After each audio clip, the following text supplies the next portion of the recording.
ಮಧ್ಯಪ್ರಾಚ್ಯದಲ್ಲಿ 29ನೇ ದಿನವೂ ಮಹಾಯುದ್ಧ ಮುಂದುವರೆದಿದೆ. ಯಾವುದೇ ಕಾರಣಕ್ಕೂ ದಾಳಿ ನಿಲ್ಲಿಸಲ್ಲ ಅಂತ ಇರಾನ್ ಹೇಳ್ತಾ ಇದೆ. ಶಾಂತಿ ಸಂಧಾನದ ಮಾತುಕತೆ ಬರೀ ಮಾತಿಗೆ ಮಾತ್ರ ಸೀಮಿತ ಆಗಿದೆ ಅನ್ನುವಂಥದ್ದು ಎದ್ದು ಕಾಣಿಸ್ತಾ ಇದೆ. 29ನೇ ದಿನವೂ ಯುದ್ಧ ಮುಂದುವರೆದಿದೆ. ಯಾವುದೇ ಕಾರಣಕ್ಕೂ ನಾವು ದಾಳಿಯನ್ನು ನಿಲ್ಲಿಸೋದಿಲ್ಲ ಅಂತ ಇರಾನ್ ಪಣ ತೊಟ್ಟಿದೆ. ಇರಾನ್ನ ಉಗ್ರರ ನೆಲೆಗಳ ಮೇಲೆ ಇಸ್ರೇಲ್ ದಾಳಿಯನ್ನ ಮಾಡ್ತಾ ಇದೆ. ಬಶೇರ್ನಲ್ಲಿನ ಪರಮಾಣು ಸ್ಥಾವರದ ಬಳಿ ಸ್ಫೋಟ ಆಗಿರೋದು ಅಮೆರಿಕ ಹೇಳ್ತಾ ಇತ್ತು. ಈ ರೀತಿ ಸ್ಥಾವರಗಳ ಮೇಲೆ ಸಂಸ್ಕರಣಾ ಘಟಕದ ಮೇಲೆ ಅಟ್ಯಾಕ್ ಮಾಡಲ್ಲ ಅಂತ ಈಗ ಇಸ್ರೇಲ್ ದಾಳಿಯನ್ನ ಮಾಡ್ತಾ ಇದೆ. ಇಸ್ರೇಲ್ ಅಮೆರಿಕಾದಿಂದ ಬಶೇರ್ ಬಳಿ ದಾಳಿಯಾಗಿದೆ. 3ನೇ ಬಾರಿ ದಾಳಿ ಮಾಡಿದೆ ಇಸ್ರೇಲ್. ಅಮೆರಿಕ ಶಾಂತಿಯ ಮಾತನಾಡ್ತಲೇ ದಾಳಿಯನ್ನ ಮುಂದುವರೆಸಿದೆ. 3ನೇ ಬಾರಿ ಆಗಿರುವಂತಹ ಅಟ್ಯಾಕ್ ಇದು ಪರಮಾಣು ಸ್ಥಾವರದ ಪಕ್ಕದಲ್ಲಿ. ಇನ್ನು ರೋಮಾಂಚನಕಾರಿ ಬೆಳವಣಿಗೆ ಆಗಲಿದೆ. ಅಮೆರಿಕದ ಶ್ವೇತ ಭವನದಿಂದ ಮಹತ್ವದ ಪೋಸ್ಟ್ ಒಂದು ರಿಲೀಸ್ ಆಗಿದೆ.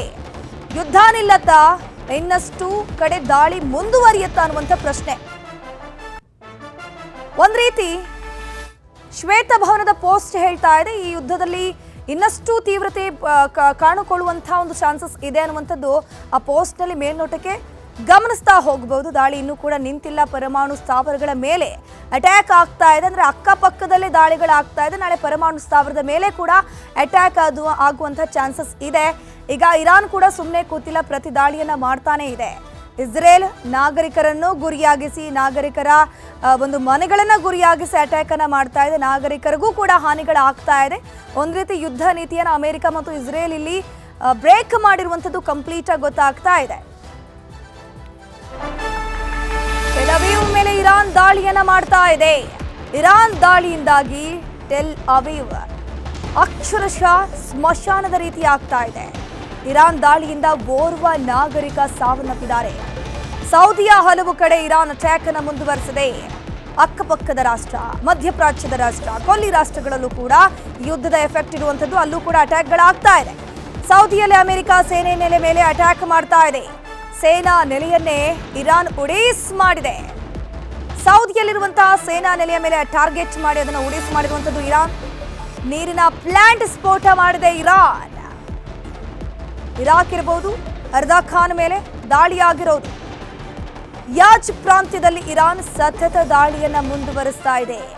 ಕ್ಷಿಪಣಿ ಮತ್ತು ಡ್ರೋನ್ ಬಳಿಕ ಅಟ್ಯಾಕ್ ಮಾಡ್ತಾ ಇರೋದು. ಸಂಧಾನದ ಮಾತಿಗೆ ಒಪ್ತಾ ಇಲ್ಲ ಇರಾನ್. ಏನಾದ್ರೂ ಆಗ್ಲಿ ಯುದ್ಧ ನಮ್ಗಿದು ಅನಿವಾರ್ಯ ಆಗಿತ್ತಷ್ಟೇ. ಯಾಕಂದ್ರೆ ಯುದ್ಧವನ್ನ ಶುರು ಮಾಡಿದ್ ನೀವು, ನಾವು ನಿಲ್ಲಿಸುವಂತ ಮಾತಿಲ್ಲ ಅಂತ ಹೇಳ್ಕೊಂಡು ಇರಾನ್ ಹೇಳ್ತಾ ಇದೆ.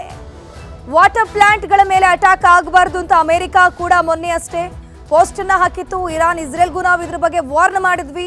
ನಾವು ಯಾವುದೇ ಕಾರಣಕ್ಕೂ ಪರಮಾಣು ಘಟಕ ಇರಬಹುದು ಅಥವಾ ತೈಲ ಸಂಸ್ಕರಣ ಘಟಕ ಇರಬಹುದು, ವಾಟರ್ ಪ್ಲಾಂಟ್ ಇರಬಹುದು, ಇವರ ಮೇಲೆ ಎಲ್ಲ ನಾವು ಅಟ್ಯಾಕ್ ಮಾಡೋದಿಲ್ಲ ಅಂತ ಹೇಳ್ಕೊಂಡು ಅಮೆರಿಕ ಇಸ್ರೇಲ್ ಹೇಳಿತ್ತು.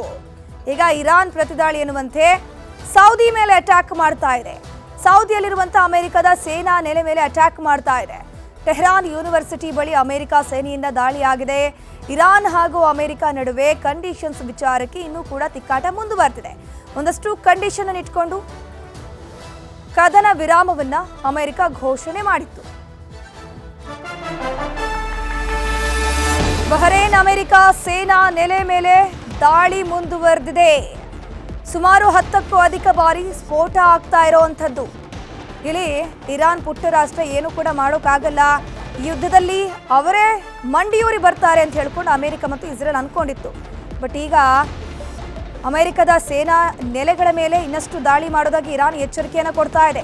ಈಗಾಗಲೇ 10ಕ್ಕಿಂತ ಹೆಚ್ಚು ಬಾರಿ ಅಟ್ಯಾಕ್ ಆಗ್ತಾ ಇದೆ. ಅಮೆರಿಕ ಸೇನೆಯಿಂದ ನಿಯಂತ್ರಣಕ್ಕಾಗಿ ಪ್ರತಿ ದಾಳಿಗಳಾಗ್ತಾ ಇದೆ. ಕ್ಷಿಪಣಿ ದಾಳಿಯಿಂದಾಗಿ ಟ್ರಂಪ್ಗೆ ಬಿಗ್ ಶಾಕ್ ಎದುರಾಗಿದೆ. ಇನ್ನಷ್ಟು ದಾಳಿಯನ್ನ ಮಾಡೋದಾಗಿ ಇರಾನ್ ಎಚ್ಚರಿಕೆ ಸಂದೇಶವನ್ನು ರವಾನಿಸ್ತಾ ಇದೆ. ಅಮೆರಿಕ ಸೇನೆಯಿಂದ ನಿರಂತರವಾಗಿ ಪ್ರತಿ ದಾಳಿಗಳು ಕೂಡ ಆಗ್ತಾ ಇದೆ. ಯುದ್ಧದ ಎಫೆಕ್ಟ್ ಯಾವ ರೀತಿ ಇದೆ ಅಂತಂದ್ರೆ ಈಗಾಗಲೇ ಗಮನಿಸ್ತಾ ಹೋಗ್ಬೋದು. ವ್ಯಾಪಾರಕ್ಕೆ ವಿಶ್ವ ಮಟ್ಟದಲ್ಲಿ ಭಾರಿ ದೊಡ್ಡ ಪೆಟ್ಟು ಬೀಳ್ತಾ ಇದೆ. ಈಗ ಯುದ್ಧ ಈಗ ನಿಲ್ಲತ್ತೆ, ನಾಳೆ ನಿಲ್ಲತ್ತೆ, ಶಾಂತಿ ಸಂಧಾನ ಸಕ್ಸಸ್ ಆಗುತ್ತೆ ಅನ್ನುವಂಥ ಮಾತುಗಳು ಪಾಕಿಸ್ತಾನದಲ್ಲಿ ಇರಾನ್ ಇರಬಹುದು. ಅದ್ರ ಜೊತೆಗೆ ಅಮೆರಿಕ ಕೂಡ ಮುಂದಾಳತ್ವದಲ್ಲಿ ಶಾಂತಿ ಸಭೆ ನಡೆಯಿತು. ಅದ್ರ ಜೊತೆ ಅಮೆರಿಕ ಒಂದಷ್ಟು ಷರತ್ತುಗಳನ್ನು ವಿಧಿಸಿತು. ಆದರೆ ಇರಾನ್ ಮಾತ್ರ ಯಾವುದಕ್ಕೂ ಜಗ್ತಿಲ್ಲ, ಭಕ್ತಿಲ್ಲ. ಅದ್ರ ಜೊತೆಗೆ ಅವರು ಮಾಡಿದಂತಹ ಡಿಮ್ಯಾಂಡ್ ಏನಿರಬಹುದು ಷರತ್ತುಗಳಿಗೆ ಇರಾನ್ ಒಪ್ಪಿಲ್ಲ ಅನ್ನುವಂಥ ಮಾತುಗಳು ಕೇಳಿ ಬರ್ತಾ ಇದೆ. ನಾವು ಈ ಯುದ್ಧವನ್ನ ನಿಲ್ಲಿಸೋದಿಲ್ಲ, ಯುದ್ಧವನ್ನ ಮುಂದುವರಿಸ್ತೀವಿ ಅಂತ ಹೇಳಿಕೊಂಡು ಇರಾನ್ ಸರ್ಕಾರ ಹೇಳ್ತಾ ಇದೆ. ಅದೇ ರೀತಿ ಅದಕ್ಕೆ ಪುಷ್ಟಿ ನೀಡುವಂತೆ ನಿನ್ನೆ ಮತ್ತು ಇವತ್ತು ಕೂಡ ದಾಳಿಗಳು ಮುಂದುವರಿತಾ ಇದೆ. ಯುದ್ಧದ ಎಫೆಕ್ಟ್ ಅನ್ನು ಎದುರಿಸೋಕೆ ಪ್ರಧಾನಿ ನರೇಂದ್ರ ಮೋದಿ ಅವರು ಸಭೆಯನ್ನು ನಡೆಸಿದ್ದಾರೆ.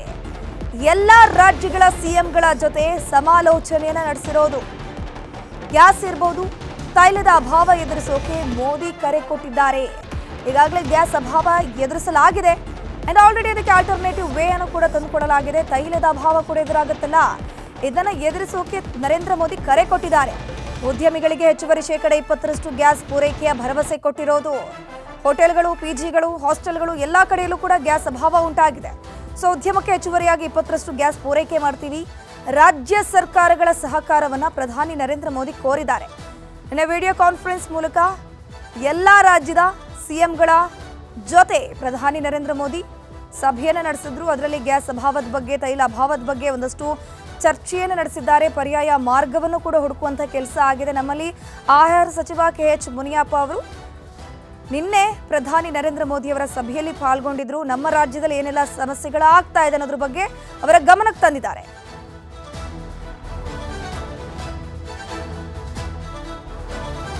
ನಿನ್ನೆ ರಾಜ್ಯಗಳಿಗೆ ಪ್ರಧಾನಿ ನರೇಂದ್ರ ಮೋದಿ ಒಂದಷ್ಟು ಸಂದೇಶವನ್ನು ಕೊಟ್ಟಿದ್ದಾರೆ. ಯುದ್ಧದಿಂದ ಜಗತ್ತಿಗೆ ತೈಲದ ಅಭಾವ ಎದುರಾಗಿದೆ. ನಮಗೆ ಮಾತ್ರ ಅಲ್ಲ, ಭಾರತದಲ್ಲಿ ತೈಲ ಕೊರತೆ ಆಗದಂತೆ ನಾವು ಆದಷ್ಟು ಎಚ್ಚರಿಕೆಯನ್ನ ವಹಿಸ್ತಾ ಇದ್ದೀವಿ.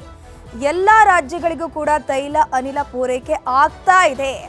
ಸಪ್ಲೈ ಸಮಯ ಸ್ವಲ್ಪ ಹೆಚ್ಚು ಕಡಿಮೆ ಆಗಬಹುದು ಕೂಡ. ರಾಜ್ಯಗಳ ಬೇಡಿಕೆಗಳಿಗೆ ತಕ್ಕಂತೆ ಅನಿಲವನ್ನು ನಿಧಾನವಾಗಿ ಪೂರೈಕೆ ಮಾಡಲಾಗ್ತಾ ಇದೆ.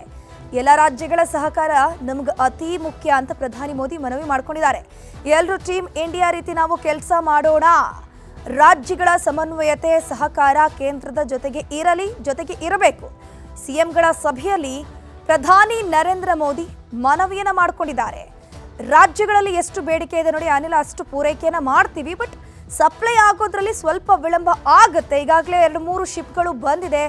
ಸೊ ಅದನ್ನು ಡಿಸ್ಟ್ರಿಬ್ಯೂಟ್ ಮಾಡುವಂಥ ಕೆಲಸ ಆಗಬೇಕು. ಸ್ವಲ್ಪ ಸಪ್ಲೈಯಲ್ಲಿ ಸಮಯದಲ್ಲಿ ಏರುಪೇರು ಆಗೇ ಆಗುತ್ತೆ. ಎಲ್ಲ ರಾಜ್ಯಗಳಿಗೂ ಕೂಡ ಎಷ್ಟು ತೈಲ ಅನಿಲ ಪೂರೈಕೆ ಆಗುತ್ತೆ, ಎಷ್ಟು ಬೇಕಷ್ಟು ಪೂರೈಕೆ ಆಗುತ್ತೆ. ಸಪ್ಲೈ ಸಮಯ ಸ್ವಲ್ಪ ವಿಳಂಬ ಆಗಬಹುದು ಅಂತ ಹೇಳಿದ್ದಾರೆ.